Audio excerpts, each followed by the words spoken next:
en forma de ondas electromagnéticas. Entonces, los fenómenos que se van a poner de manifiesto, hasta aquí, los que están en verde ya los hemos visto con la fibra óptica, ¿se acuerdan? Porque la fibra óptica también, la luz era una onda electromagnética y ese comportamiento lo habíamos analizado. ¿Qué se agrega acá? El principio de difracción de la luz. En este caso, el principio de difracción de las ondas electromagnéticas.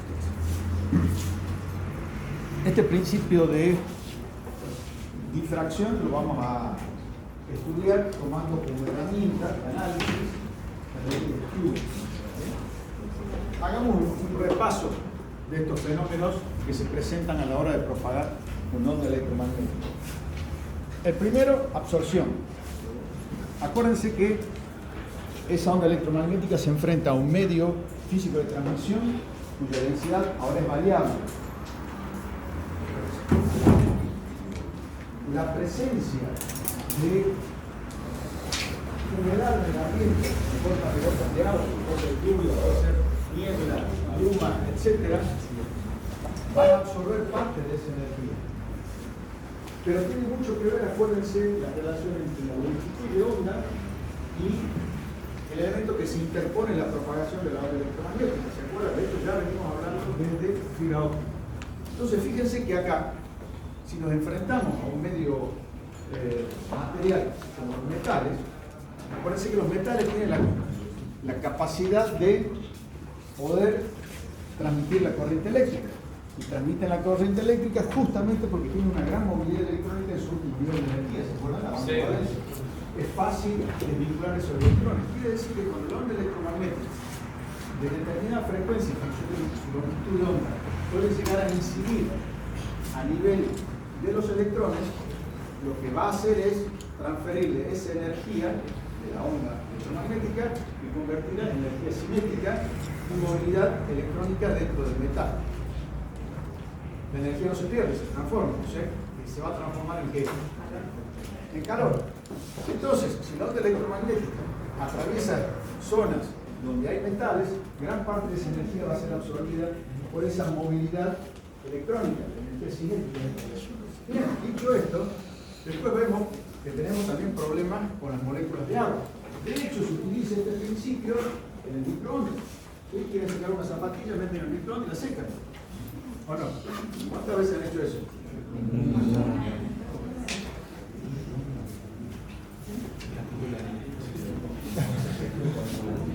Pueden googlear al principio, vieron que tiene una traba de seguridad, la puerta del microondas, que no se puede activar si no está cerrada. Entonces no pueden activar la microondas, el generador de microondas y abrir la compuerta. Porque al principio, cuando salieron estos dispositivos, había personas que se tenían que secar el cabello. Y obviamente tuvieron consecuencias fatales. ¿Esto qué significa? Fíjense que a la frecuencia de 22 GHz, dada la longitud de onda, va a incidir a nivel molecular sobre las moléculas de agua. ¿Qué va a hacer con las moléculas de agua? Va a excitar en forma cinética, lo cual va a hacer que eleve su temperatura. Por lo tanto, genera evaporación o transferencia de energía, y esa energía se convierte en calor, y de hecho pueden cocinar gracias a eso. Ahora, si queremos trabajar a esa frecuencia, vamos a tener esas consecuencias. Quiere decir que, dependiendo de la frecuencia de la señal, va a haber una gran absorción de esa energía. Ahora, los seres humanos estamos compuestos ¿en qué porcentaje de agua? 70%. 70. 70, 70 y pico por ciento. Quiere decir que las ondas electromagnéticas, cuando traten de atravesar el cuerpo humano, parte de esa energía la vamos a absorber. Por eso el SAT es importante decir, ojo, ¿cuánta energía podemos absorber? Un bosque, un área boscosa como la que tenemos ahí al frente, o cenagua, un gran porcentaje, es decir, que va a absorber energía. Entonces, vemos que existen elementos que absorben energía en función de contener agua, humedad. Entonces, una pared, si contiene humedad, va a absorber mayor cantidad de energía. Entonces, los procesos de absorción de esa energía, transfiriendo la energía electromagnética en energía calórica, son los que van a establecer lo que finalmente se denomina como desvanecimiento de la señal. Cuando yo propago esa energía entre dos antenas. Es difícil de calcular esa variación continua de estos parámetros porque las condiciones climáticas varían.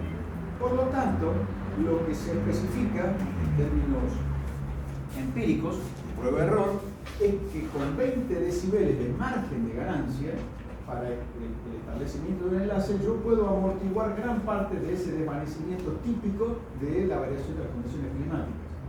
Y por ende, la variación de, entre otras cosas, la presencia de humedad en esos medios de la atmósfera.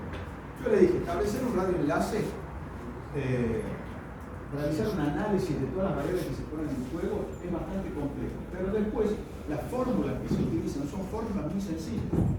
Ya lo vamos a ver, para establecer el enlace. Bien, dicho esto,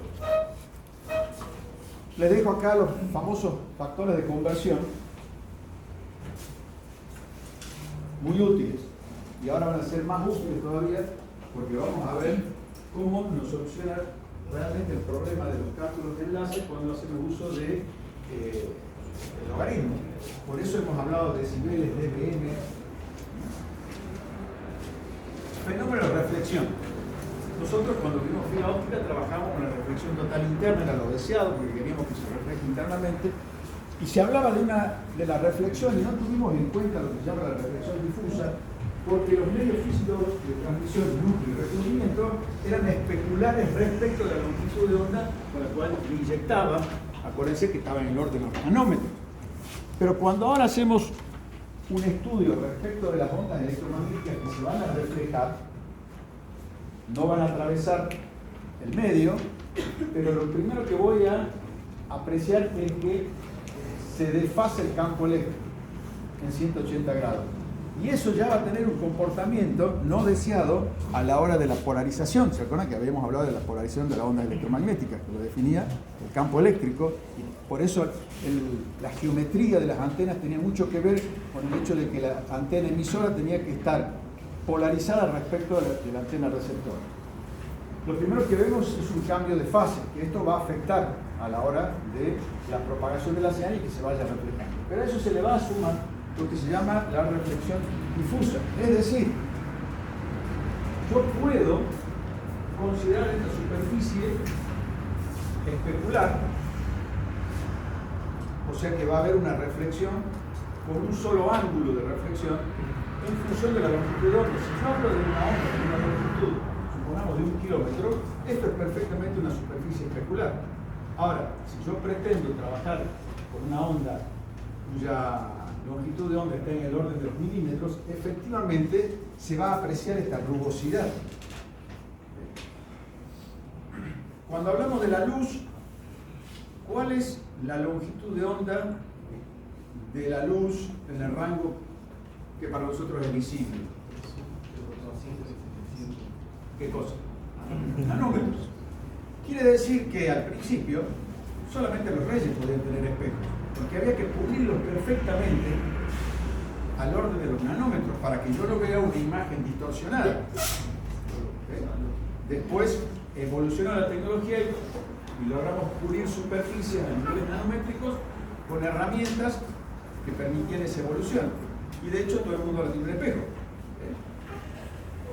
Quiere decir que van a existir superficies que se van a comportar como una superficie rugosa dependiendo siempre de la frecuencia con la que yo trabajo. Por lo tanto, voy a tener una reflexión difusa y ahora piensen la modificación de los campos eléctricos en todas las direcciones. Empiezo a entender por qué si estoy dentro de tu domicilio y vos estás trabajando con 2,4 GHz de frecuencia, va a tener un mayor alcance. ¿Okay? Y las superficies pueden llegar a comportarse como especulares y tener una sola reflexión y por lo tanto no un gran desfasaje de la señal cuando se propaga. Pero si yo paso a 5,8 GHz, ¿qué es lo que va a ocurrir? Superficies que se comportaban de forma especular se van a convertir en forma difusa, lo cual va a generar una gran cantidad de reflexiones. Por eso es que el alcance va a ser mucho menor. Si bien tenemos un mayor ancho de banda, así el canal va a ser mayor. Bien, vamos a ir lentamente con esto. lo que quiero que vean es que yo les estoy dejando acá un resumen teórico de lo que yo les estoy planteando. La profundidad de los conceptos con los que ustedes tienen ahí es suficiente respecto de lo que vamos a evaluar. ¿Se entiende esto? Y les voy dejando un resumen. Esto lo fui haciendo para la virtualidad cuando en el 2020 nadie podía salir ni asomar la nariz fuera de su domicilio, entonces generé el contenido teórico. Esto va en contra de toda presentación de PowerPoint. Dicen, no tiene que haber cosas escritas, pero yo no estoy leyendo ese PowerPoint, les estoy dejando como eso. Segundo concepto del cual hemos hablado, la refracción. La refracción, fíjense que a nosotros nos va a permitir cambiar el ángulo en función de la densidad que está variando. Ahora sabemos que esa densidad varía y ya sabíamos por qué se da la refracción, porque lo habíamos estudiado en fibra óptica. A tal punto que nosotros, de acuerdo al ángulo de aceptación, logramos que una refracción se convierta en una reflexión total interna, ¿se acuerdan? Esto significa que a medida de que pasemos por las distintas capas de la atmósfera, la onda se va a ir refractando y va a ir cambiando de dirección. Eso va a permitir, entre otras cosas, aumentar el alcance. Es decir, vamos a ver en clases sucesivas que cuando yo tengo una antena voy a tener un alcance de vista. Esto significa que, dada la curvatura de la Tierra, malas noticias para los terraplanistas, y ya lo vamos a calcular inclusive, yo tengo acá una antena, emite una señal, y evidentemente llega a un punto que va a impactar con la curvatura de la Tierra, aunque esto sea una llanura. ¿Estamos de acuerdo? Eso significa que esto lo vamos a definir como alcance de vista, pero como esto se va refractando, vamos a tener un alcance de radio mucho mayor. Y esto lo conocen muy bien los pilotos de interceptores. Que saben que cuando están esquivando los radares, por más que vayan casi al ras del mar, el alcance del radar va a ser mucho mayor que la visibilidad que ellos tienen respecto del enemigo. O sea que cuando ahora vieron la película Top Gun, entienden por qué cuando entran en esa quebrada, la tecnología anterior de aviones les permitía eludir los radares que no estaban presentes. ¿Sí? Bien. Y eso es también lo que nos permitió en la guerra de Malvinas. Claro, lo hacían.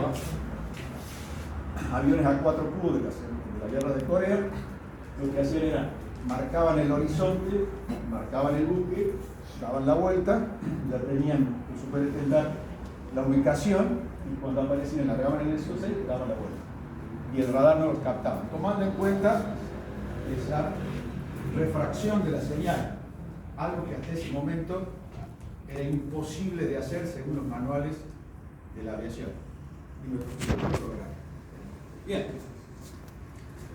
empezamos a entender fenómenos. Ahora, algo novedoso, la difracción. Pero ustedes ya lo estudiaron en física, ¿sí?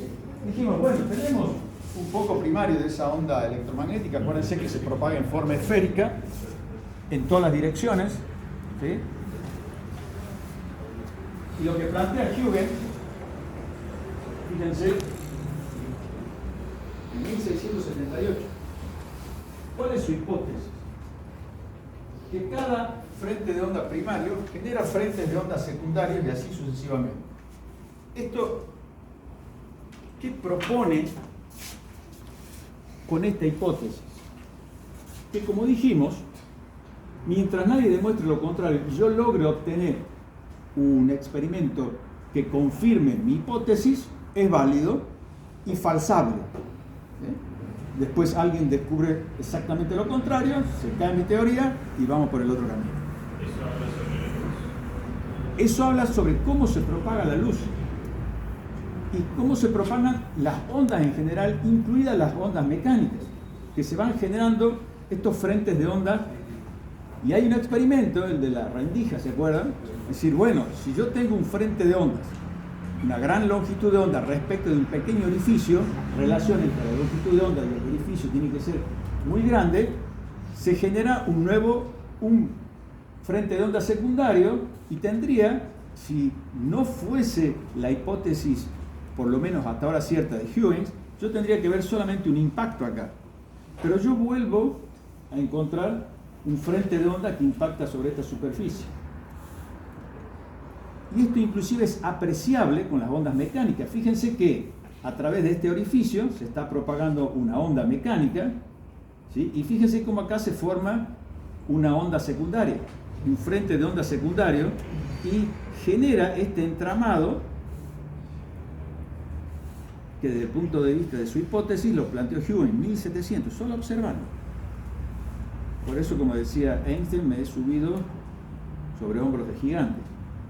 Y nosotros lo que tenemos que hacer en ingeniería es aprovechar todas estas herramientas. ¿Se acuerdan? La primera clase traje la Allen, la Thor.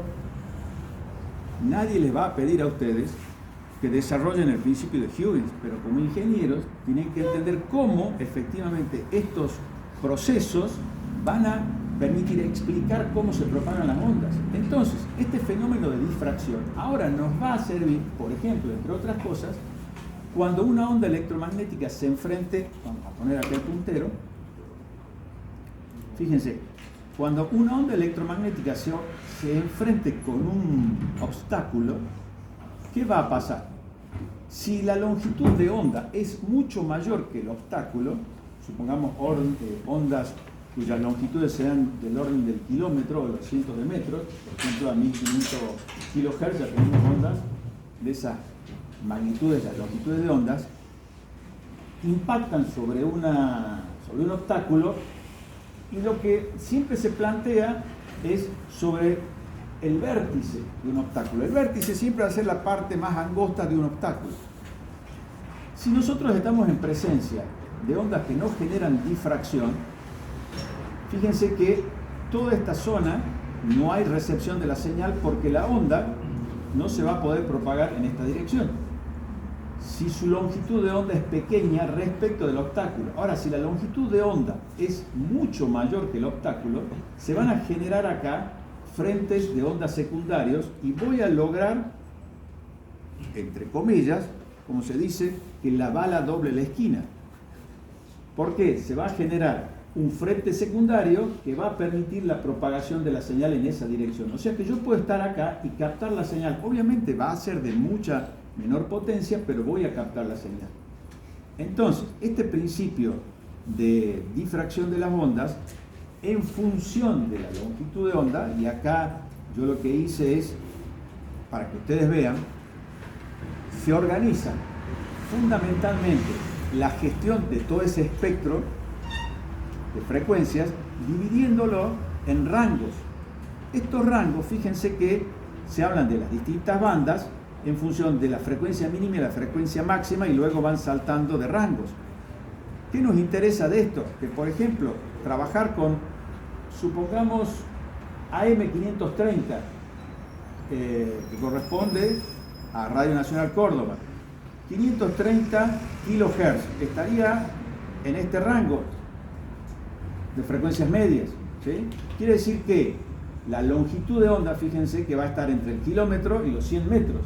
Entonces quiere decir que esas ondas, cuando impacten sobre obstáculos cuyas dimensiones sean menores, en el caso extremo a 100 metros, siempre va a haber una difracción. Por lo tanto, voy a poder captar AM en cualquier lugar, aunque haya muchos edificios, montañas, porque se va a producir la difracción. Ahora, si trabajamos con FM, por ejemplo, la nuestra, ¿a qué frecuencia trabaja nuestra radio? 94.3, ¿qué? Megahertz. Entonces vayamos hacia los megahertz. 94.3, o sea que está en este rango, ¿verdad? Fíjense que la longitud de onda está entre los 10 metros y 1 metro. Entonces allí es donde nuestra longitud de onda va a ser pequeña y un edificio va a ser muy grande, y evidentemente allí yo voy a tener este tipo de propagación, donde un edificio va a generar conos de sombra donde yo no voy a poder captar esa señal. Primer gran observación respecto a cómo se propagan las ondas y este fenómeno de la difracción. de las ondas que me permite estar en un cono de sombra, pero captar la señal. Esto es lo que vemos, ¿sí? Tenemos nuestro transmisor, la antena, y va a generar conos de sombra, donde este cono de sombra es a raíz de la presencia de esta montaña, este cono de sombra es a raíz de la presencia de este edificio. Ahora, yo voy a poder captar la señal en el cono de sombras dependiendo de la relación que existe entre la longitud de onda y las dimensiones del octavo. ¿Se entiende esto? También depende de la altura, ¿no? Sí, digamos, la dimensión total va a estar dado, va a ser un prisma rectangular, un edificio. Entonces, cuanto más alto sea ese edificio, las dimensiones del obstáculo van a ser mayores, ¿no? Entonces, estas dimensiones son las que yo tengo que tomar en cuenta respecto de la longitud de onda de la señal que yo estoy emitiendo. La longitud de onda respecto del ancho del edificio sería. De las dimensiones. Dimensiones, pero ¿qué tiene que ver el alto? ¿Qué tiene que ver el alto? Claro. Es la imagen, es igual a la imagen que aparece en otro.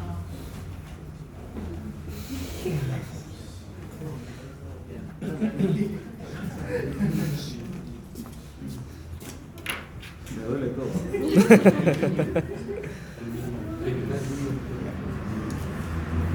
Acá hay una, pero tu nombre era Santiago. Siempre me acuerdo de tus preguntas, porque son relevantes y ayudan a la clase. A lo mejor muchos de ustedes se quedan con la duda y dicen, si pregunto esto quedo como un tonto.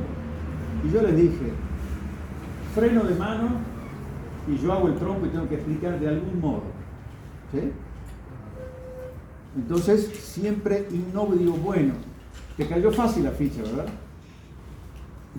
De eso se trata la docencia, encontrar un ejemplo que sea relevante y uno escucha, ¡clic!, le cayó la ficha. Y en la mirada se refleja la alegría, cuando uno, por fin entiendo. No es que vos no entendiste, entendés distinto. Y lo que yo debo lograr es que todos entendamos lo mismo, y para eso voy a usar la física y la matemática. No les voy a tomar ni física ni matemática, pero voy a usar esas herramientas para que hablemos un lenguaje común. Eso es lo que tenemos los ingenieros, hablamos un lenguaje común. Por eso ustedes estudian ingeniería, no son programadores, son ingenieros en sistemas de información. Esa palabra que antepone en su título es lo que les permite dialogar con otros ingenieros. Entonces no se subvalúen respecto del uso de las herramientas. ¿Se entiende lo que digo, no? Sí. Bien, entonces acá vemos, fíjense cómo esta longitud de onda, cómo trabaja respecto de una cierta dimensión del objeto. ¿Okay? Fíjense cómo esto, si Huygens no hubiera enunciado su principio, no podríamos explicar este fenómeno. ¿Okay? Entonces, acá vemos cómo las ondas, dependiendo de su longitud de onda, genera un cono de sombra y yo no voy a recibir la señal. Puedo recibirla si la longitud de onda es mayor, va a ser de menor potencia, evidentemente porque es un frente de onda secundario, pero puedo tomar la señal. Por eso es que, como se dice, la bala dobla la esquina, porque la onda puede doblar una esquina de acuerdo a que si este vértice, en términos de dimensiones, es mucho menor que la longitud de onda que yo estoy inyectando. Bien, el fenómeno de interferencia ya lo hemos estudiado, ¿se acuerdan? Interferencia destructiva y constructiva. Destructiva cuando el desfasaje entre las ondas es un número entero de mitades de longitud de onda. Bien, entonces tenemos propagación directa, propagación por reflexión, es decir, yo voy a tomar la señal. Ahora, ¿cuál de las dos va a ser más eficiente en términos de potencia? La directa. Pero esta también puede estar dentro de ese rango, ¿sí? Dentro del rango mínimo que tiene mi receptor, lo que se denomina sensibilidad del receptor, es cuál es el mínimo nivel de potencia de la señal que puede detectar. Por ejemplo, yo estoy detectando un diálogo entre dos alumnos que están con la notebook allá. Y dice, el profe, qué bárbaro. Claro, es el nivel de mi sensibilidad, lo que hace a una relación señal-ruido y me distrae respecto a la concentración de lo que yo estoy tratando de lucubrar. Entonces lo vemos en términos tecnológicos cómo una conversación secundaria puede afectar a la transmisión. ¿Sí? Pero entonces no se puede retransmitir con más potencia. Interesante lo que dijiste, muy interesante. ¿Cuál es el problema si yo amplifico? Aumento el ruido. ¿Se acuerdan? Amplifico, se va amplificando el ruido por el solo hecho de que circulan los electrones y la relación señal-ruido se va empobreciendo. Por eso se inventó la ganancia pasiva de las antenas, redireccionar la energía sin que haya una acción electrónica en el medio. Pero se podía corregir los errores sin ruido. O sea, quitar el ruido. Sí, la transmisión No. Digital. Hay algo, dirían los filósofos, inmanente a la transmisión de señales, que es la corriente eléctrica. Y esa movilidad electrónica es la que genera el aumento de ese ruido blanco. ¿Se acuerdan? Aumentaba, disminuía, aumentaba, disminuía. La potencia lograba mantener constante la potencia de la señal, pero el ruido en cada amplificador iba aumentando el nivel de ruido. En cada amplificador iba aumentando el nivel de ruido. El amplificador es el que aporta el ruido. Sí, pero. Hay que ver el post anterior. Sí. Habían visto que si la transmisión era digital. Estoy haciendo medio agua, pero. No, vamos, te estoy escuchando. Había una forma de corregir por el bit de paridad, digamos. O sea, no el bit de paridad, sino que podía reconocer si era un 1 o un 0 y podía transmitirlo sin el ruido. Sí. Yo necesito armar la señal digital. Voy a utilizar un código de bloque para hacer lo que vos decís. Perfecto. ¿Qué estoy generando con esto? Un método para detectar y corregir los errores. Pero esto tiene que viajar como una señal. Y aquí está el problema. Cada vez que yo tengo un amplificador, tengo atenuación, otro amplificador, atenuación, otro amplificador. Acá, yo tengo una potencia, cae la potencia, vuelvo a amplificar la potencia al nivel que estaba antes, vuelve a caer, vuelvo a amplificar la potencia al nivel que estaba, lo que he logrado básicamente es mantener la potencia. Pero acá, el ruido, cada vez que yo vengo acá, esto permanece constante. Cuando amplifiqué, el ruido se amplificó. Cuando amplifiqué, el ruido se amplificó. Y esta es mi relación señal-ruido, que inicialmente era esto. Todo esto para transportar esto, para después corregir. Estamos en esta etapa viendo qué ocurre con la señal y el ruido para que yo después pueda distinguir a este 0, a este 1. Si esto está muy mal, siempre vas a tener errores y vas a estar pidiendo retransmisión, porque hay métodos de detección, corrección y pedido de retransmisión. Y cuando ven eso, cuando les aparece esto y queda frisado, les dicen, uy, se cortó internet. Se fijan en el módem y el módem todas las lucecitas están funcionando. Quiere decir que hay transmisión, recepción. ¿Qué está haciendo?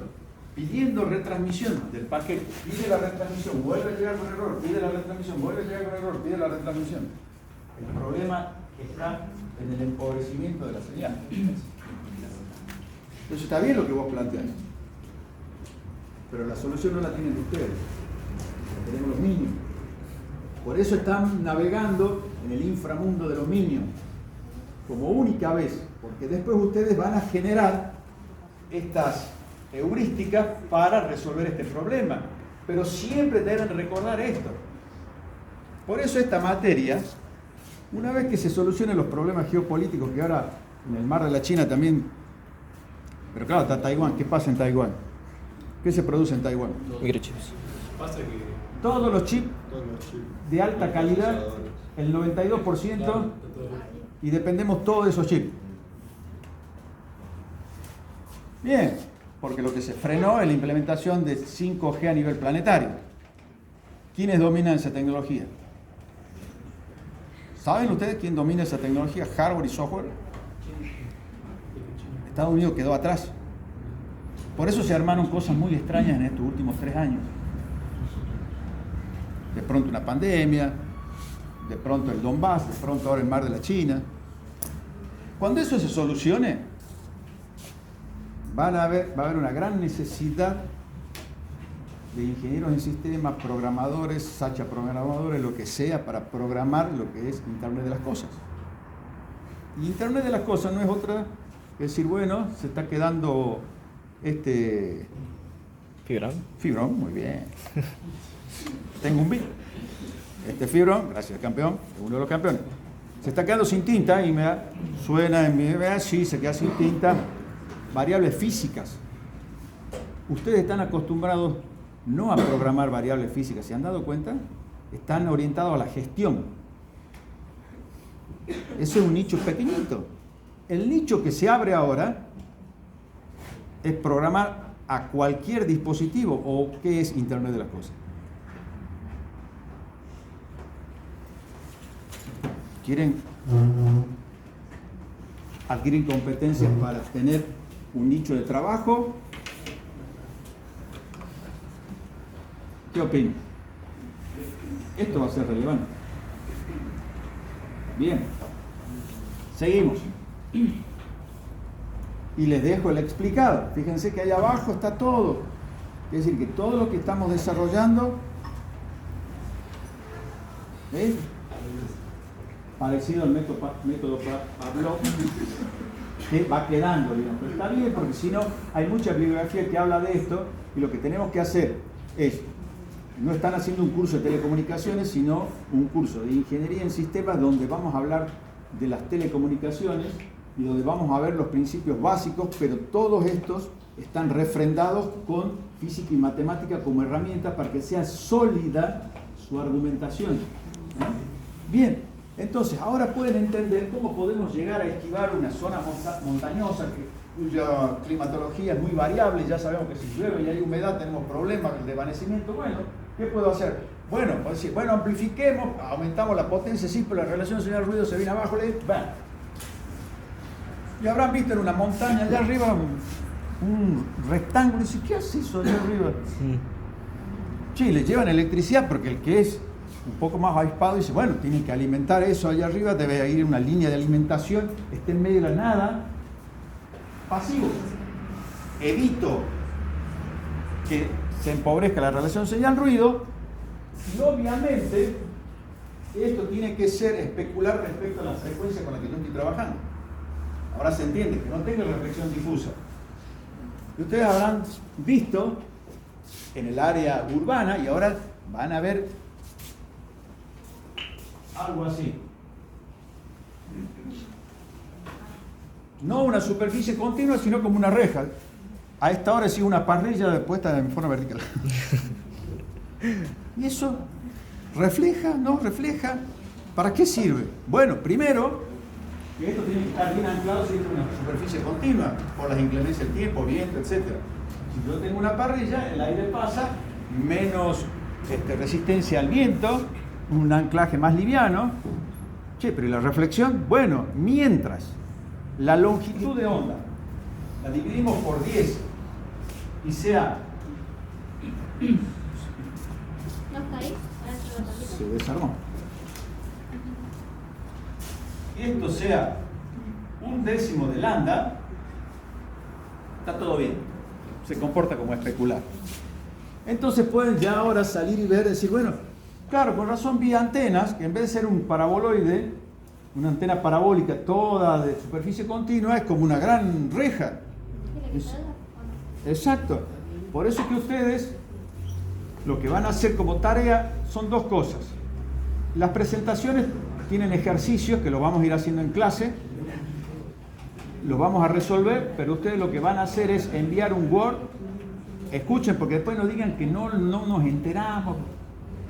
Van a enviar un Word donde van a pasar en limpio esos ejercicios, los vamos a llamar heurística, y le van a sumar cada uno una fotografía relevante de las antenas que estén en sus áreas de cobertura. ¿Sí? Es decir, bueno, ahora van a empezar a levantar el cuello, ya no van a estar así, van a tener que mirar. Bueno, también pueden estar así. ¿Sí? Pero para un propósito. Bien. Profe, disculpe, cuando usted explicó lo de un décimo, era la distancia entre cada barra, ¿cierto? Exacto. Gracias. Vamos a tener más clases donde esto se especifica más. Bien, la ley de Snell, ya lo hemos visto. Acá les dejo de lo que estuve hablando, es decir, imagínense ahora lo que significa un espejo de agua. Dicen, me voy a andar en bote en el dique San Roque. Listo, van con el bote y sacan, obviamente, su teléfono para poder enviar la selfie. Yo no tengo 4G.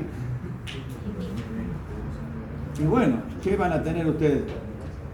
Reflexión difusa. Y lo más probable es que no tengan enlace, aunque la estén viendo la antena. Bien. Pero si eso afecta solo, por ejemplo, si estás en el lago, afecta también a los alrededores. Por decir, tipo, estás en un espejo de agua. Muy bien. Todo lo que ocurra, si yo tengo un enlace que pasa sobre un espejo de agua, sobre el dique San Roque, todo lo que es el espejo de agua, obviamente que se va a generar una reflexión. Esta antena receptora lo que está tomando es una reflexión que está cambiando constantemente de ángulo, reflexión difusa, va a generar interferencia, gran desvanecimiento. Por eso es complicado cuando yo tengo que sortear un espejo de agua con un enlace. Por eso las antenas las tengo que elevar. Ya vamos a ver qué se llama zona de Fresnel, la altura a la que yo debo poner la antena para que no ocurra esto. Esto es lo que les ocurre a ustedes en sus domicilios.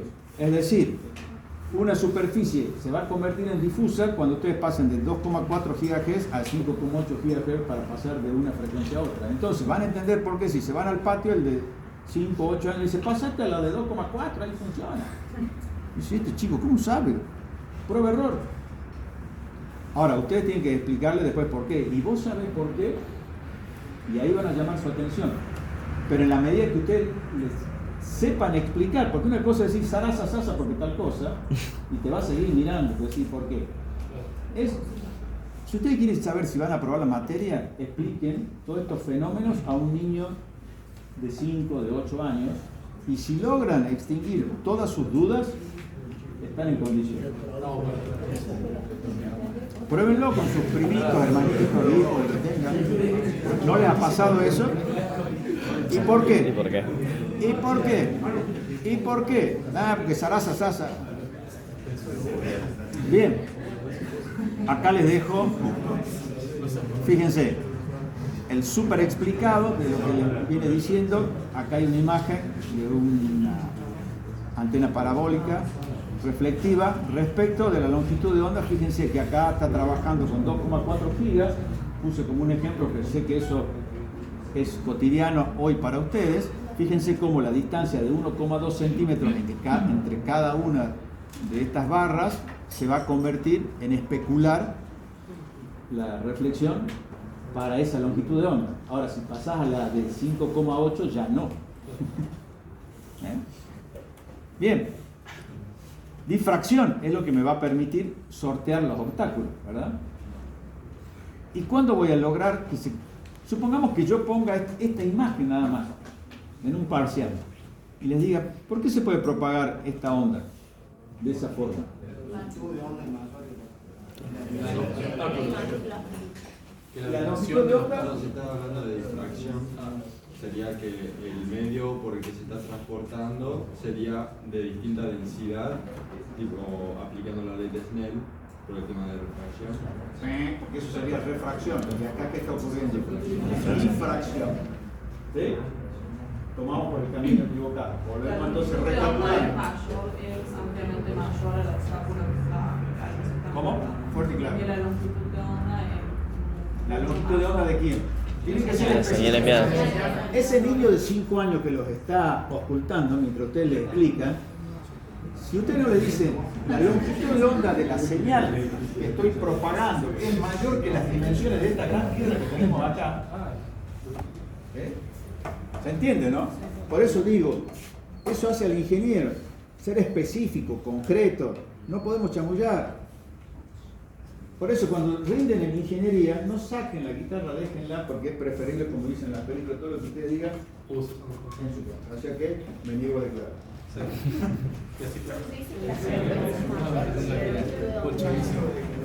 Buena pregunta. ¿Cómo dijo? No, no se escucha. Pregunta del millón. Si se dice que es la frecuencia mayor al obstáculo o la longitud de onda mayor. La longitud de onda. ¿Cómo tiene que ser la frecuencia respecto a los obstáculos? Baja. Tiene que ser menor. Fíjense que esa puede ser una pregunta de parcial, ¿no? ¿Eh?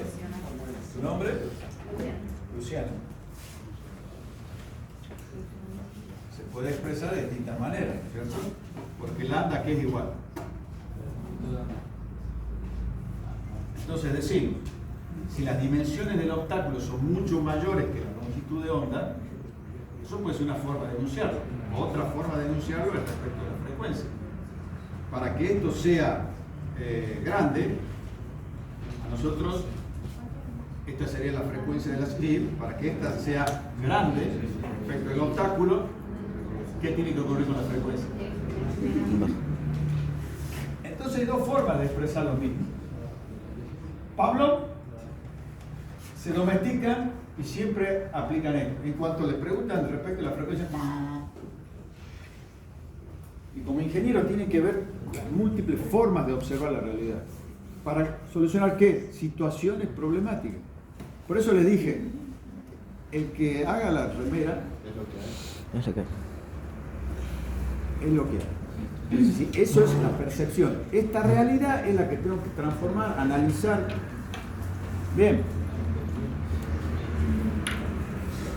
Refracción. Ya está claro, les dejo ahí. Bueno, modo de propagación. Dijimos, nuestro medio físico ahora es variable por la temperatura, bla, bla, bla, todo lo que ya vimos. Modo de propagación. Fíjense que vamos a tener las de superficie, son aquellas ondas que se van a propagar sobre... Esto sería un contraargumento de los terraplanistas. Miren qué interesante. Claro, si el rango de frecuencias está entre los 30 y los 2 MHz, los terraplanistas aparentemente tendrían razón. Porque en ese rango de frecuencias, las ondas se propagan sobre la superficie terrestre y van... No sé si acá les... Bueno. Y lo que harían es ir sobre la superficie porque el campo eléctrico va cambiando de ángulo y va siguiendo la superficie de la Tierra. Pero en ese rango de frecuencia. Yo les dije, hay un principio básico que si yo aumento la frecuencia, la señal se propaga llegando al límite en el orden de los terahertz como un haz de luz. Entonces, si yo... Es más, yo puedo utilizar... Se utilizan radioenlaces a través de un láser. ¿Sí? Listo. Alineo ópticamente. Pero ¿cuál va a ser mi problema con ese tipo de enlace? El ancho de banda va a ser muy bueno porque el orden de la frecuencia va a estar... ¿En qué orden de frecuencia va a aumentar? La luz, estamos hablando de luz, un láser, trabaja en el infrarrojo. En términos generales, Más de 700. frecuencia, dije.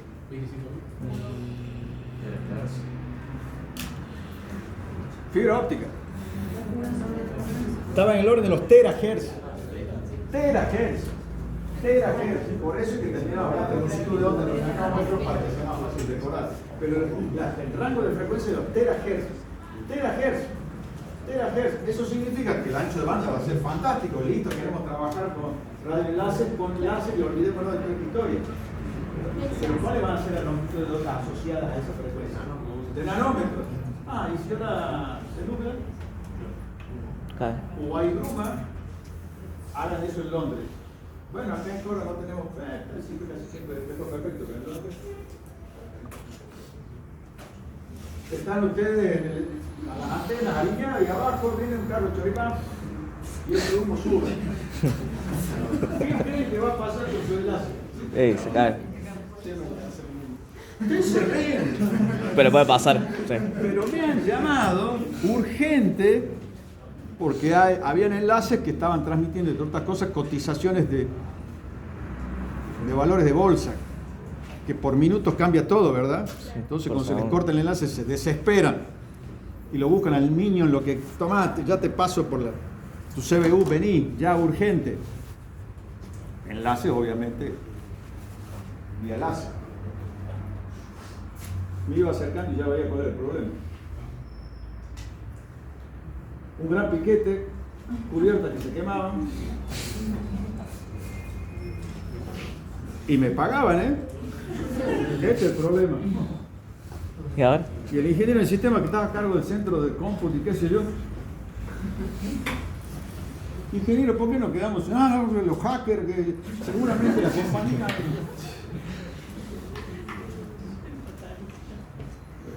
Tenemos que tener un enlace de respaldo si vamos a trabajar con datos tan sensibles. ¿Sí? Entonces, imagínense ustedes como ingeniero del sistema, caen, se hacen cargo y dicen, el enlace, sí, perfecto, gran ancho de banda, lo tenemos enlazado vía láser, perfecto, pero quiero un radioenlace a través de, ¿ven esa antena que está allá? Ahora van a caminar por... ¿La ven o no? Sigo sin verla, profe. ¡Ay, levantate! ¿De qué hablamos de la línea de la altura? El ingeniero es inquieto. ¿La ven o no? ¿A qué frecuencia está trabajando? Y de acá ya se ve la separación. Giga.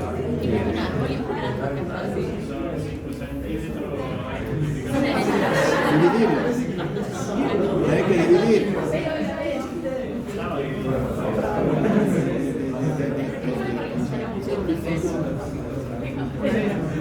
1,2 centímetros. A ojo de buen cubero, la separación entre cada uno de esos segmentos debe estar a 2 centímetros como máximo. Entonces estamos en el orden de los 2 gigahertz. Con solo ver. Entonces, como ingenieros en sistema, ¿entienden de qué se trata esta materia?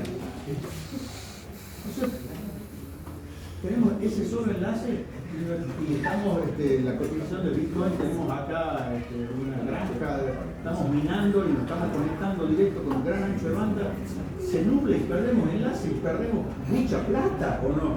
Sí. 10 minutos de no estar minando y tengo acá 500 placas trabajando. Y vos, como ingeniero, decís, mira, ponemos un enlace de respaldo en el orden de los gigahertz. Sí, pero el ancho de banda sí, pero ese nos va a salvar cuando se corte el otro enlace. Se viene con una bengala de humo, se ponen abajo y le muestran cómo se corta el enlace. Y después... ¿O no? ¿Qué hizo falta hacer electrónico? ¿Qué hizo falta hacer ingeniería de comunicación? No, que me enseñó el Barbeta. Después me escriben mail. Profe, contento. Bien. Ionosférica significa, acuérdense que se va a refractar y va a llegar hasta la ionosfera y ahí se va a reflejar completamente y va a reflejarse sobre la superficie de la Tierra y así sucesivamente sobre esa ionosfera que rodea todo el globo terráqueo. Con lo cual, este tipo de ondas, dentro de este rango, va a poder llegar a cualquier parte del planeta sin tener estaciones repetidoras. Pero evidentemente la potencia de esa señal tiene que ser alta. Entonces, sería como una AM, ¿sí? Es más, con frecuencias mucho más bajas, lo que era la onda corta. Hace mucho una onda que era transpolar, yo me acuerdo cuando se lo vi, yo hacía radio en mi cole y había una onda que se ve como ¿Estamos todos acá? ¿O nos vamos todos a tomar algo afuera que está fantástico? Pero si no, la relación señal-ruido no permite la concentración. Yo no le tomo asistencia. El desafío que les interese lo que les cuento, ¿sí? Como que yo me acuerdo, la profe me explicaba que había una radio que transmitía una señal que se escuchaba como que era transpolar, una cuestión así, que era como de mucho alcance. Esta es la idea de la ionosfera. la BBC de Londres, Nederland, de Holanda, Radio Tokio. Ya no usan ustedes onda corta porque si quieren escuchar a la BBC de Londres lo hacen por YouTube. Claro, el día que se caen las redes. No hay. ¿Vieron las películas estas distópicas? Sí. El computador nos salva el morse y la radio. Claro, la onda corta logra esto. Entonces, transpolar, porque esto va a dar vuelta, la ionosfera da vuelta alrededor de todo el globo terráqueo.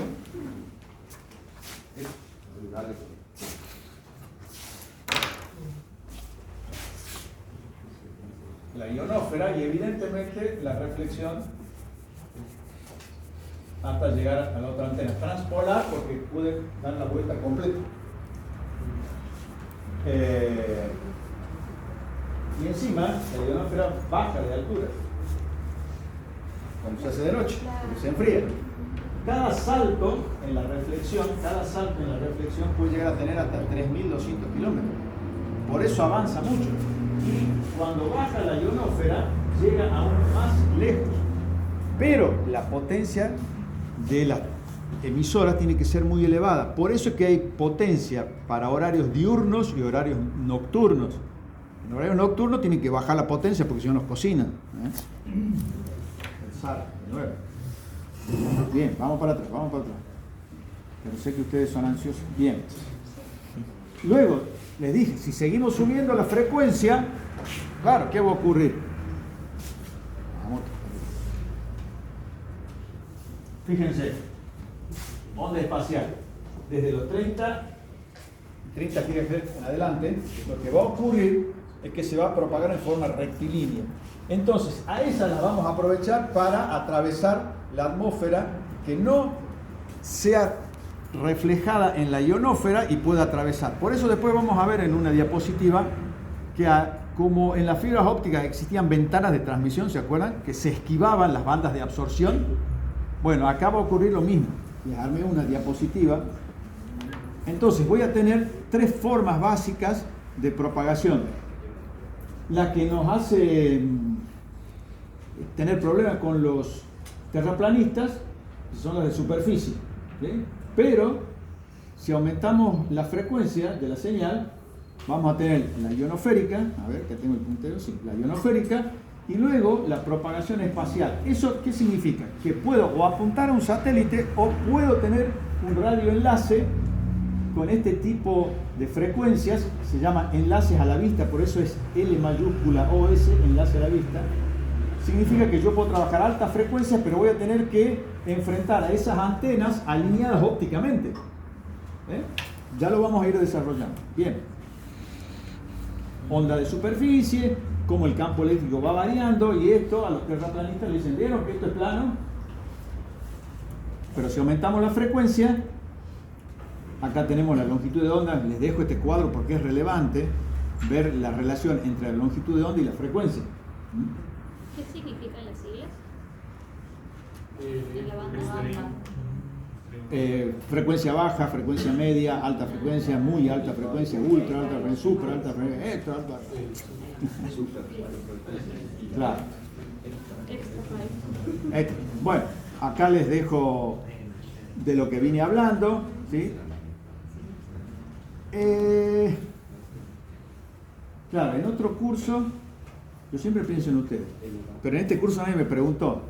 Vos comenzaste, yo creía que por ahí iba a venir la pregunta, es decir, bueno, cuando yo dije, bueno, tienen que ser señales de mucha potencia las ionosféricas.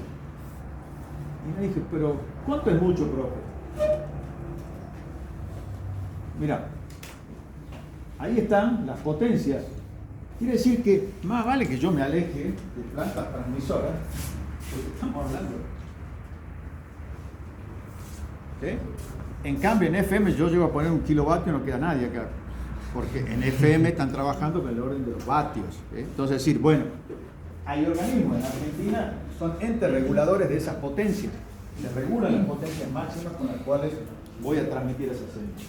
Y van a estar relacionadas con la frecuencia de la señal y el tipo de propagación que yo voy a esperar con esa señal, ¿sí?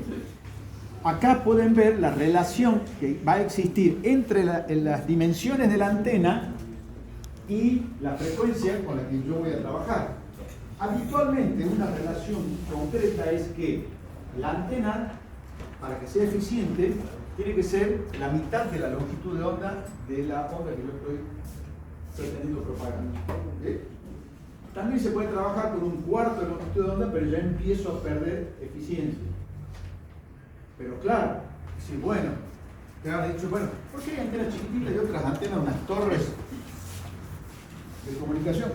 ¿Cuál es la antena más alta del planeta? ¿Eh? ¿La de Tokio? La de Tokio, muy bien. ¿Por qué ese valor? Bueno, esto de forma empírica. Se llega a que cuando la longitud de onda, vos tenés una longitud de onda, tu antena, si es de la mitad de longitud de onda, la eficiencia es muy elevada. Un cuarto disminuye y por solo variar 0.9 de un cuarto, 0.9 o 0.6, 0.5 de la mitad de longitud de onda, empiezo a perder eficiencia. Por eso es que fabricar una antena, ¿cómo? Tampoco te pueden pasar. Ya vamos a ver, vamos a tener una clase específica de antenas para que vean la gran diversidad de antenas, y hay mucho de prueba-error para los que fabrican antenas. Y habrán visto en YouTube, fabrica su propia antena para aumentar la ganancia de su Wi-Fi. Bueno, hay algunos que sí efectivamente logran mejor eficiencia con algunas modificaciones en cuanto a la estructura de la antena. Son interesantes. Bueno, entonces acá lo que estamos viendo, fíjense la altura. ¿Cuántos metros tiene la torre? 3.30. Entonces no estamos hablando de lo mismo. Muy bien, ahí me gustó más. Claro, bueno, porque son millennials. 330, 300 metros, o sea que tenemos la que tenemos acá en Córdoba, fuera de Tokio, no. Y hay otra, porque una cosa, alguno puede decir, bueno, el hotel de Dubái, que tiene 880 metros de altura, tiene una antena arriba. Estamos hablando de torre de transmisión. Perfecto, ahí le dejo un cuadro. Bien. Entonces, decimos, estas ondas, estamos hablando de las espaciales o troposféricas cuando las enfrente dentro de la atmósfera. Acá, ¿qué va a ocurrir? Que puede existir la difracción cuando la altura de la antena no es lo suficientemente elevada respecto del obstáculo, y allí se produce la difracción y frentes secundarios y voy a tener interferencia destructiva. Por eso es que vamos a hacer el cálculo de cuánto tiene que estar despejado alrededor de la línea central de transmisión de la señal. ¿Sí? Eso se le va a llamar la primera zona de Fresnel, pero ya lo vamos a ver más adelante. ¿Primera cómo? Primera zona de Fresnel. Bien, espacial. ¿Qué vamos a hacer? La elevada frecuencia, y acuérdense que está entre los 30 MHz y por encima, inclusive por encima de los 30 GHz, la vamos a considerar ondas espaciales y son las que van a permitir atravesar la ionosfera. Dicho esto, la puedo utilizar en un enlace terrestre o puedo orientarla hacia un satélite geoestacionario que está a 36.000 kilómetros de distancia. Entonces, yo voy a tener que calcular la pérdida de la energía a medida de que se propaga, porque acuérdense que yo estoy radiando en forma esférica y lo que va creciendo es el radio de esa esfera, y a medida que aumente esa superficie, ¿sí?, más se esparce y la energía va disminuyendo en función de la distancia y también de la frecuencia con la que yo esté trabajando. Vamos a aprender a calcular esa pérdida en el espacio libre en la clase posterior. ¿Cómo? Como están trabajando en esas frecuencias y se nubla, ¿no es que no pasa? Bueno, ¿en qué frecuencia estamos trabajando? Altas frecuencias. No, el rango, ¿qué dice ahí? Y cuando recién hablamos, bien la pregunta, razón en el ingeniero. La lluvia, el granizo, la niebla, ¿qué dimensiones tiene? Entonces depende del factor climático. Recién habíamos hablado de la niebla, del humo, y habíamos hablado de un enlace con una frecuencia de qué orden? Terahertz. Y allí la longitud de onda de qué orden era? Nanómetros. 30 gigahertz.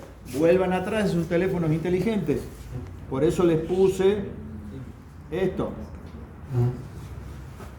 30 gigahertz. 1 milímetro.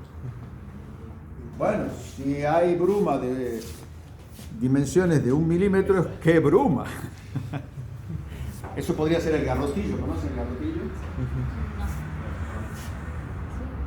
Sí, cuando te levantas en la mañana y que te estás así como medio pesado.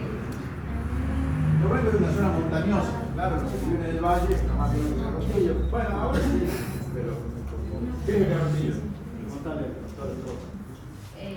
Si es lo que yo pienso, es como una especie de agua-nieve, una especie de... No llega a ser agua-nieve, sino como más... Como una gota más hielo, no sé, como unas barritas de hielo finitas. Claro, esto es como decir que está cayendo sal entre fino. En vez de que caigan unas esferas así, que sería granizote, cae como la sal entre fino. ¿Vieron que está la sal gruesa? La sal entre fino parrillera. Bueno, imaginen que empieza a caer sal parrillera. Son pequeños granos de hielo. A eso se le llama garrotillo. Todo aquel que haya transitado por la montaña es muy habitual esto. Y si viene el garrotillo, apúrense porque después se va a poner muy frío y su vida corre peligro. Todo aquel que haga trekking, haga andinismo. ¿No hicieron andinismo? Este boomer que somos montañas. Bien. Entonces, estamos en el orden de los 30 GHz, pero aún así, cuando dice se nos cortó la señal de satélite, sobre todo cuando ustedes están tomando señal de DirecTV, están felices viendo ahora el mundial, porque quiero verme todos los partidos, compré la antena de DirecTV, me conecté, ¡pum! Y ahora estoy sin enlace. Y cambiaron las condiciones climáticas. Si están dentro del rango de frecuencia, o sea, dentro del milímetro, lo que está ocurriendo, si hay una lluvia copiosa, ahí te vas a dar cuenta de que tu enlace empieza a tener problemas, ¿sí? Por eso, siempre la relación entre la dimensión de la longitud de onda y del obstáculo, ¿sí? Bien, tenemos dos tipos de satélites, unos los geoestacionarios y otros los asíncronos. Síncronos, geoestacionarios o asíncronos. ¿Qué significa esto? La Tierra rota a una cierta velocidad. Los satélites asíncronos, partamos primero de los síncronos.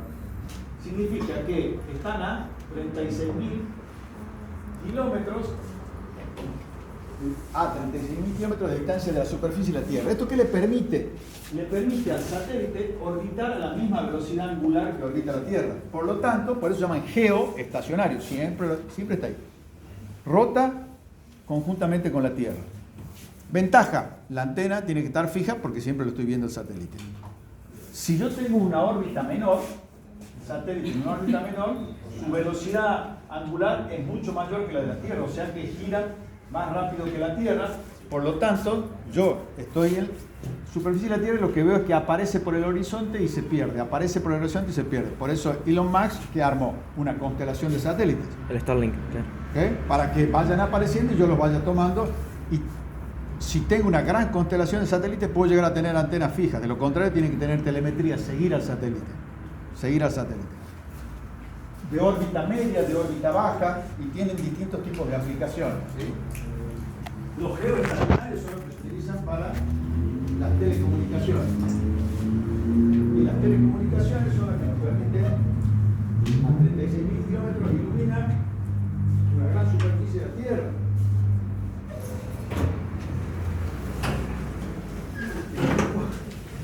¿Viste que así con el secundario dice, bueno, Pedrito se vaya, Juancito se vaya? Me aconsejo, vayan tirando un mate, tranquilo, sigan viendo lo que están viendo. ¿Está todo bien? Bien.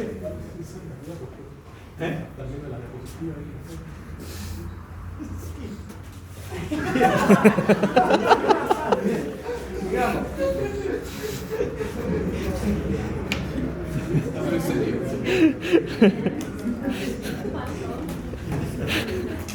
Los baby boomers, ahora hemos ampliado nuestro espectro. ¿Vieron la película esta Depredador? Sí.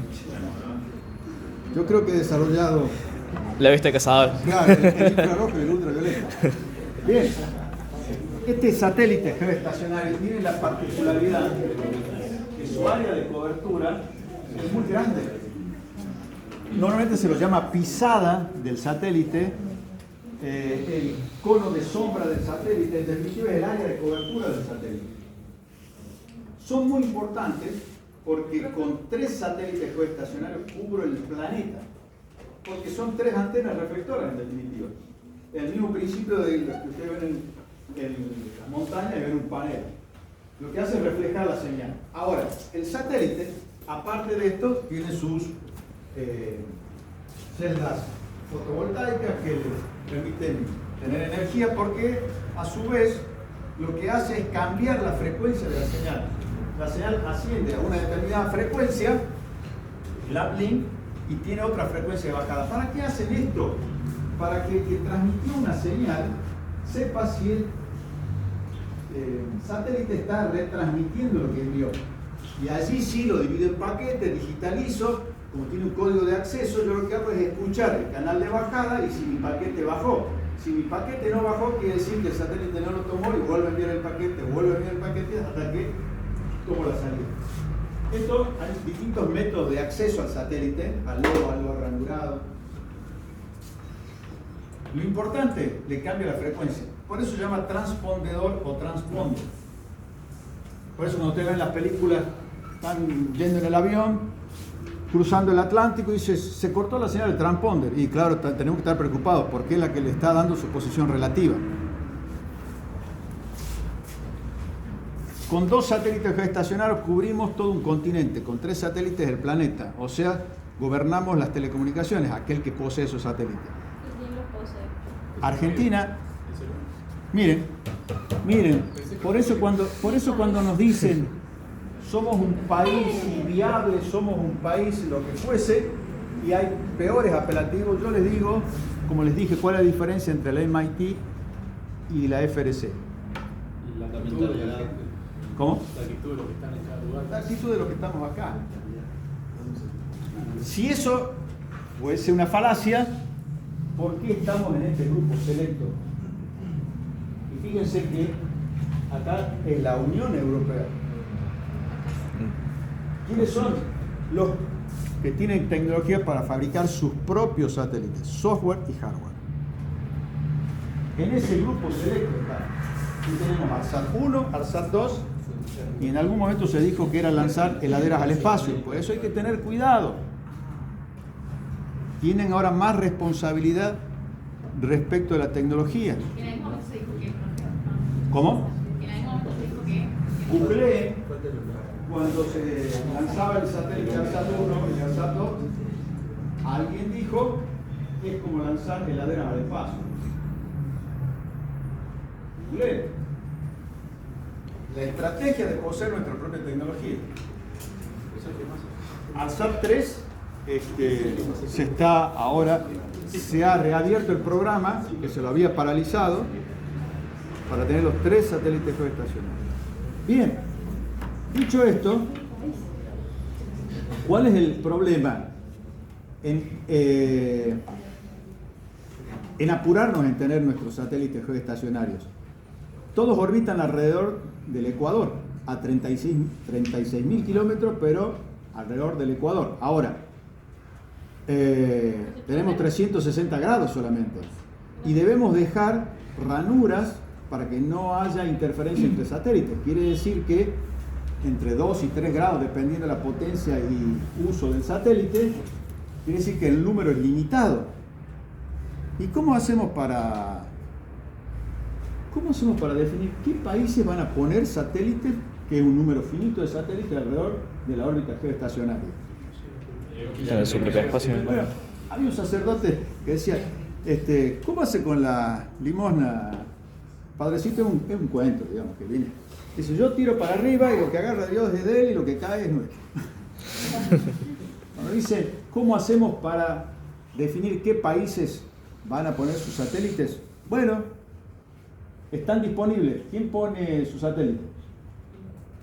Yo quiero poner mis satélites. Bien, ¿lo fabricas vos? No. Bien, se lo pido al campeón. Fabricame un satélite.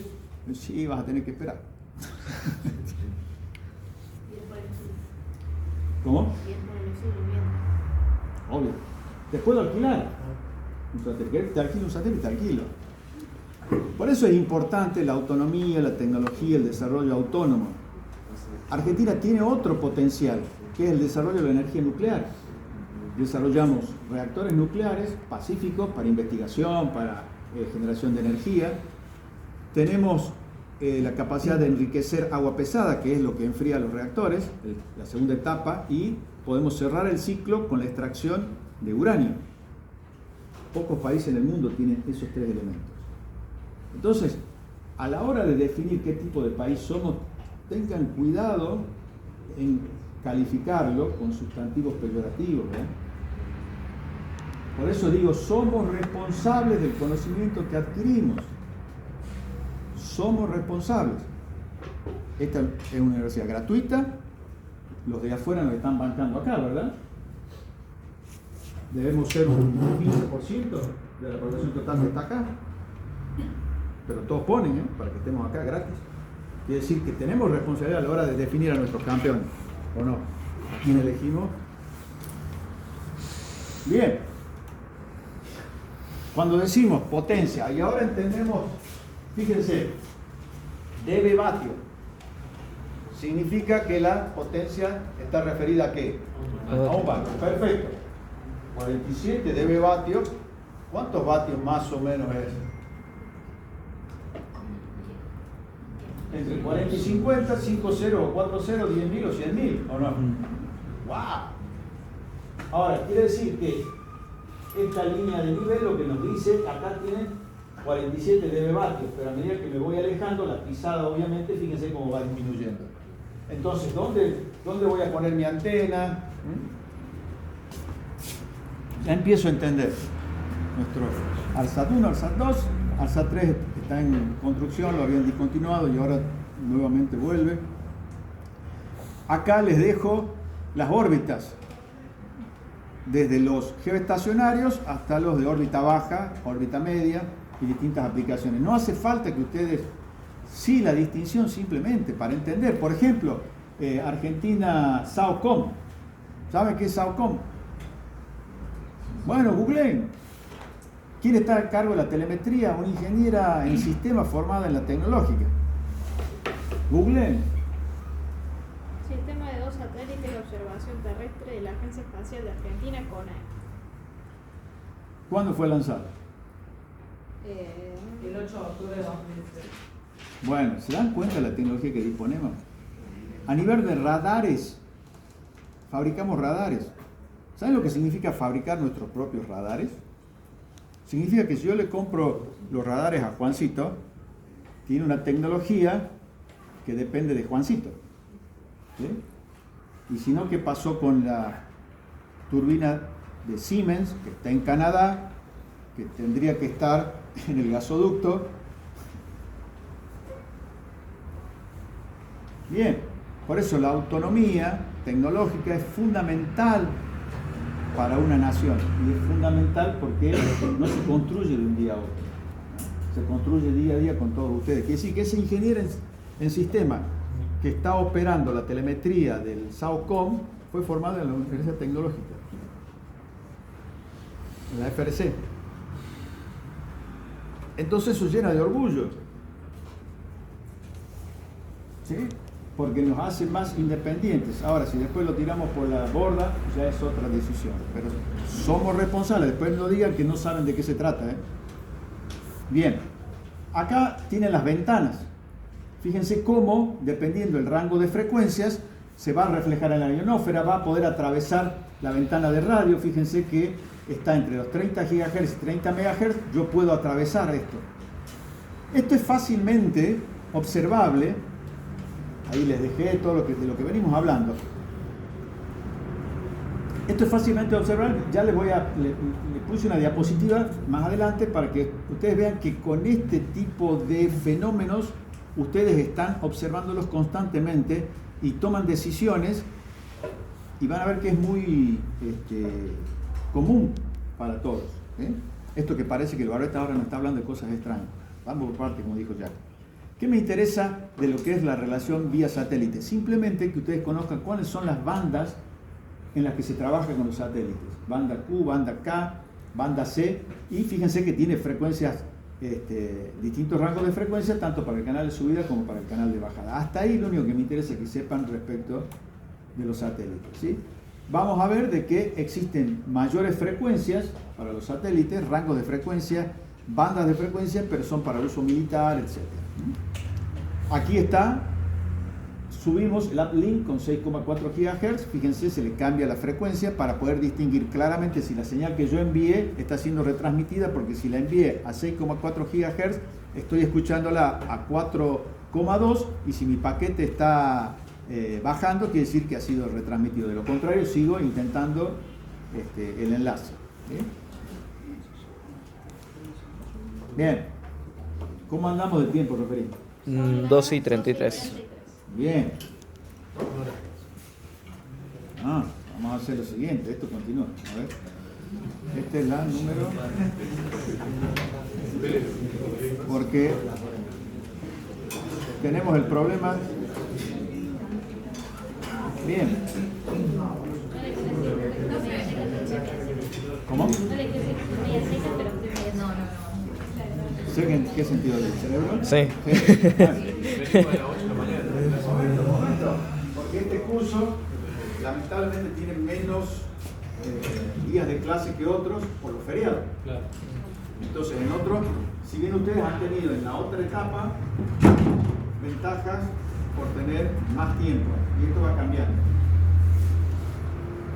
Vamos rápido acá, porque esta parte es lo que ya vimos. Fíjense que yo siempre les pongo las diapositivas que nos dicen desde dónde venimos y hacia dónde vamos y por qué.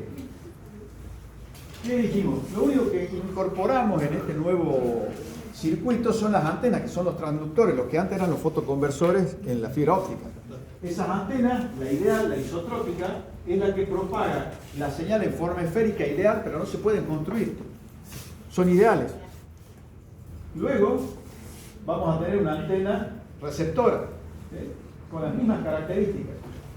Nos vamos a enfrentar a ese medio físico de transmisión tan complejo, donde varían sus propiedades. Ahora, todo esto, toda esta variación de los factores climáticos, lo vamos a amortiguar teniendo como margen en todo el enlace 20 decibeles de ganancia respecto de la sensibilidad del receptor.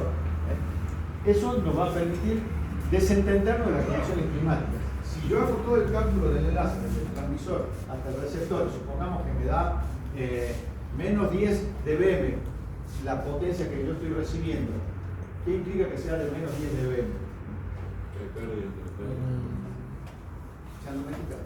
Eso es Pablo. Eso es Pablo. ¿Cómo que hay pérdida? ¿Ya vieron el número, digamos, menos y ella es pérdida? No. ¿Cómo que hay pérdida? ¿Pérdida de qué? Hay atenuación. No, necesito menos potencia, mi sensibilidad más mayor. ¿Qué significa que hay menos 10 dB?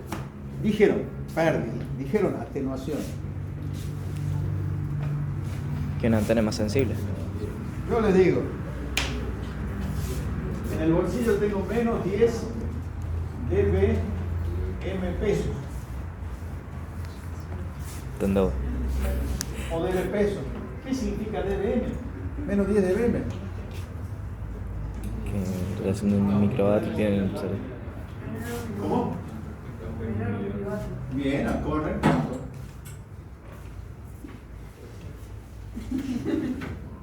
El cuadrito, 10, ¿qué significaba?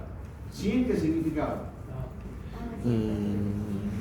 40, 20, 30 dB, ¿qué significa 30 dB? 1000. 1000, ¿qué?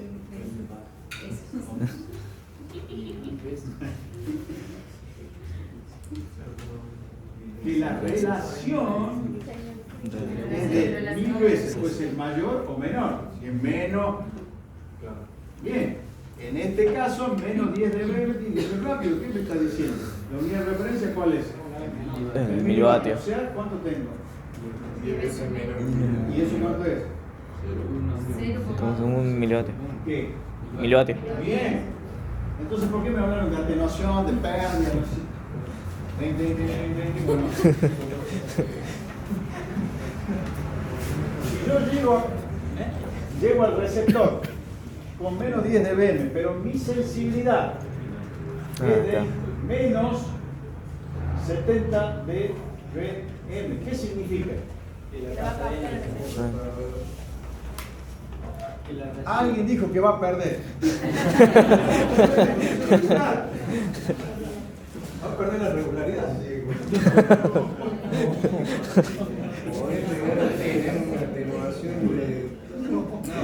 Pero es que ya está, Una millonésima parte de... ¿Una millonésima?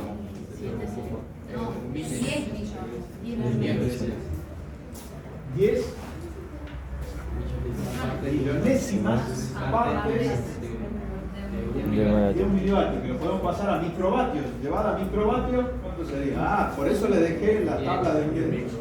Bien, entonces no hay pérdida, no hay nada. Lo que me está diciendo es que yo tengo un oído que escucha en el orden de los microvatios. Y yo llegué con 1 milivatio, o sea que ahí tengo margen o no tengo margen. ¿Cuánto me pedía como margen para que esto sea estable? 20. ¿Y qué margen tengo acá?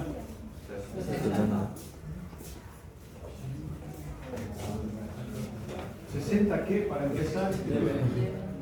¿Eh? ¿Qué dice el cuadrito que le puse? ¿dBm más dBm es dBm? No, debe.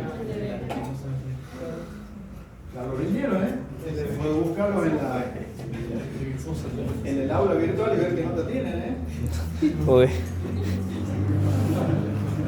Vamos restando. No deje nada, deje nada. dBm menos dBm, ¿qué obtengo? Debe. dB. Entonces, yo digo, llegué con menos 10 dBm menos 70 dBm. ¿Cuánto tengo?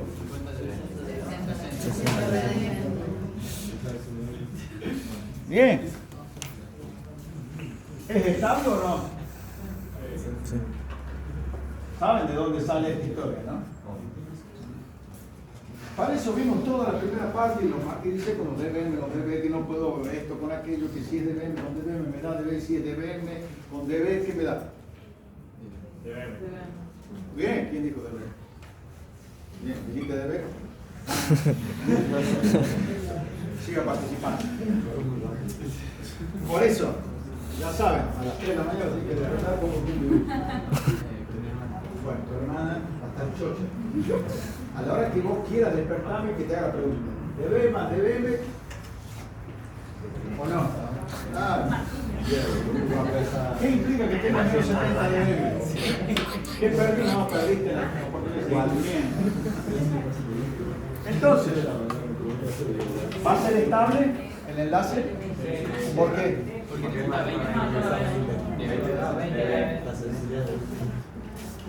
Bien. Voy a dejar descansar. Bien, ¿qué vimos? Haremos la rotativa, como decían en el jardincito, respiremos profundo. Ya pasó. Les queda todo este material. La profundidad en lo que está ahí. ¿Sí? La bibliografía que cita la cátedra les va a permitir ahondar más en el tema. Ya les voy a enviar algunos videos que hablen sobre este tema, como dicen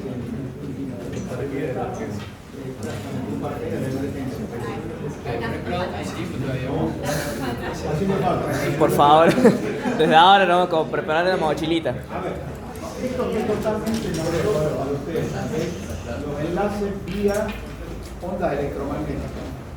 ¿Qué es lo único novedoso que hemos incorporado? Es el concepto de difracción. El resto de los conceptos los habíamos analizado cuando vimos fibra óptica. Entonces, acá lo que lo va a librar de todo maleficio es que el comportamiento de la propagación de una onda electromagnética es en función de su frecuencia. Por eso esa división que se hace, ese cuadro que segmenta los rangos de frecuencia, porque de acuerdo a esos rangos de frecuencia y a la longitud de onda se va a propagar. Y hay tres formas: terrestre, ionosférica o espacial. Listo. ¿Sí? ¿Qué vamos a hacer a partir de la próxima clase? Vamos a hacer los cálculos de enlace, es decir, ¿cuánto perdemos en el espacio libre, que es entre las dos antenas? Sabemos que no tenemos, ¿a qué llamamos espacio libre? Espacio libre se va a definir como una sustancia isotrópica ideal.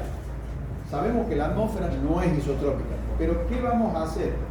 Vamos a considerar un ambiente isotrópico para poder calcular cuando nos conectamos con un satélite que está a 36.000 kilómetros y hay vacío. Y lo único que creció fue esa superficie y lo que se fue debilitando fue tanto el campo magnético como el campo eléctrico. Y van a ver que la ecuación es muy sencilla. Vamos a aprender a calcular la pérdida del espacio libre, pero ustedes pueden decir, bueno, profe, pero las condiciones climáticas con los 20 decibeles lo solucionamos. Por eso es que les dije,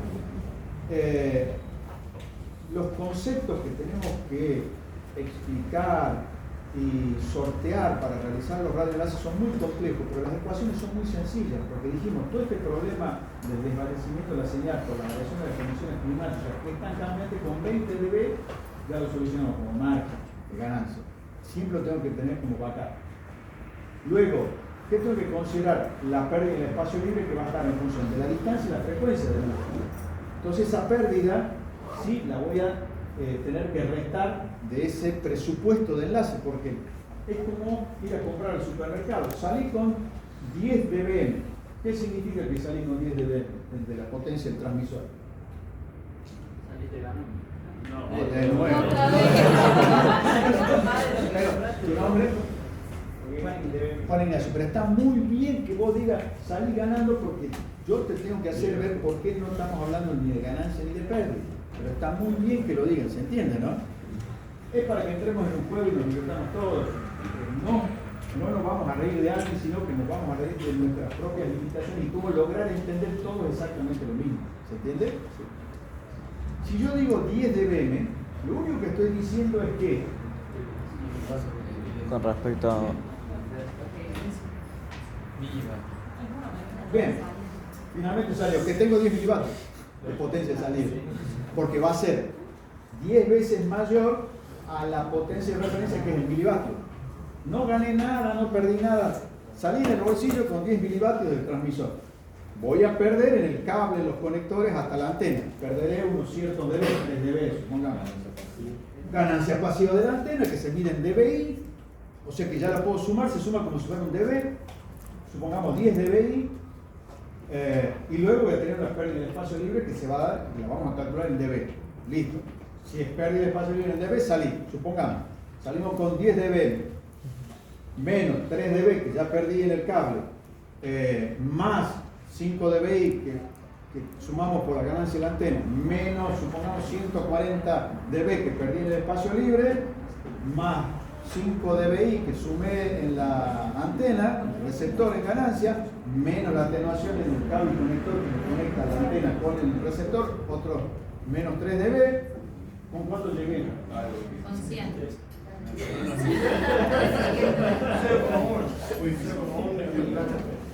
¿DBM o DB? dBm. Ahora no sé. No sé. Espera, ¿son 2 dBm, dB? No. Yo les dije, dBm más dB, ¿qué me da? dBm. Entonces salí con dBm, salí con 10 dBm. Empiecen a restar, si no, nosotros, los baby boomers, estaríamos haciendo, ustedes están Bueno, si son mentales, listo, ¿cuánto? Ah, no sé, profe, y están divagando junto conmigo. Tiene que estar con la calculadora. O con un profe, está papel, divagando. o no, así hacemos los baby boomers. ¿Ustedes cómo lo hacen? Ah, todo mental, bueno, ¿cuánto es el valor? Arranquemos nuevo, salí con 10 dB. Perdí 3 dB en el cable, gané 5 dB en la antena, perdí 140 dB en el espacio libre, gané 5 dB en la antena y perdí otros 3 dB. ¿Con cuántos? ¿Con cuánto llegué? 120. ¿Qué? dBm. dBm más dBi, ¿qué me da? dBm. Salgo con potencia, tengo que llegar con potencia. Llegando así, ¿se entiende? Todo lo demás es ganancia o pérdida. Por eso es que es tan sencillo, nos volvimos locos con el decibel, porque después cuando hacemos los cálculos es re sencillo. ¿Con cuánto llegué entonces? Menos 126 dB. ¿Y eso qué significa? No significa. ¿Qué significa?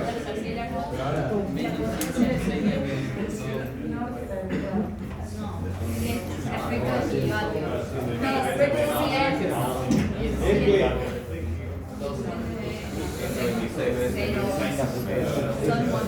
no, ya saben cuántos ceros más o menos. 127 está entre 120 y 130. 12 ceros. ¿Y cuántos son 12 ceros? Millones.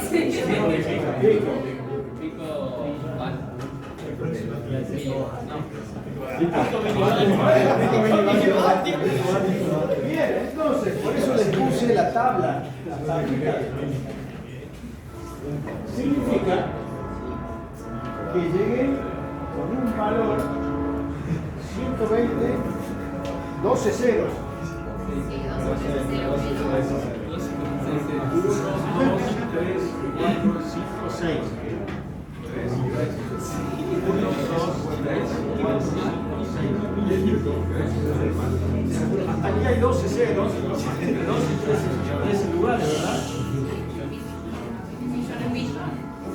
Entonces en vez de estar por eso existen los submúltiplos, los pico es 10 a la menos 14, es un número muy parecido a este que es a la menos 12.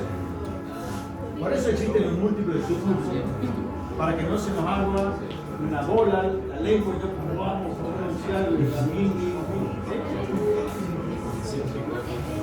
Entonces quiere decir, si llegué, ¿cuál tiene que ser la sensibilidad de mi receptor para que ese enlace sea estable?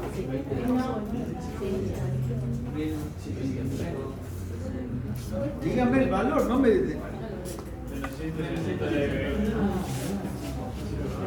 A ver. El campeón nos dice Lorenzo era, ¿no?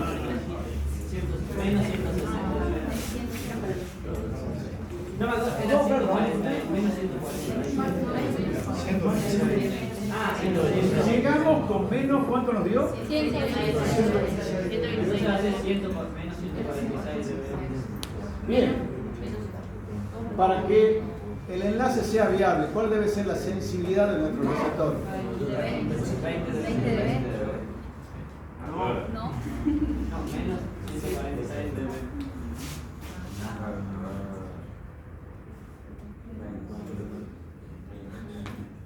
140. 106. Menos 106. Esto es una ecuación de una variable, ¿no?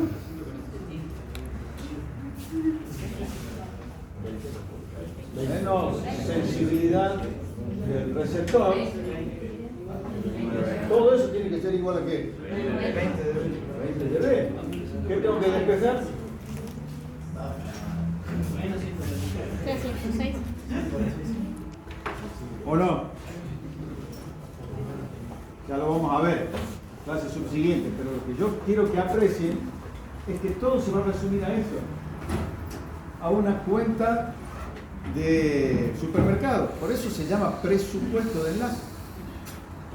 Por eso nos volvimos locos entre los dB, dBm, para no estar pasando a vatio, después en veces la pérdida en dB. Trabajemos todo con dBm, ya sabemos que si arranco con potencia expresada en dBm, le puedo sumar y restar dB, dBi, y lo que voy a obtener siempre va a ser en dBm, porque voy a obtener potencia. ¿Con cuánta potencia llegué? Ahora, el margen tiene que ser 20 dB, por lo tanto tengo que despejar la sensibilidad. Esto tengo que despejar. Esto valía menos 126 dBm, esto va a estar en dBm, y esto también va a estar en dBm. ¿O no? Bueno, despejen.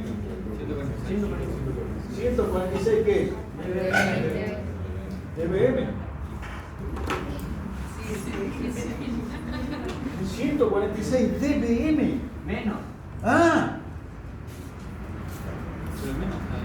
Porque si no tendría que ser una señal de una potencia impresionante, ¿o no?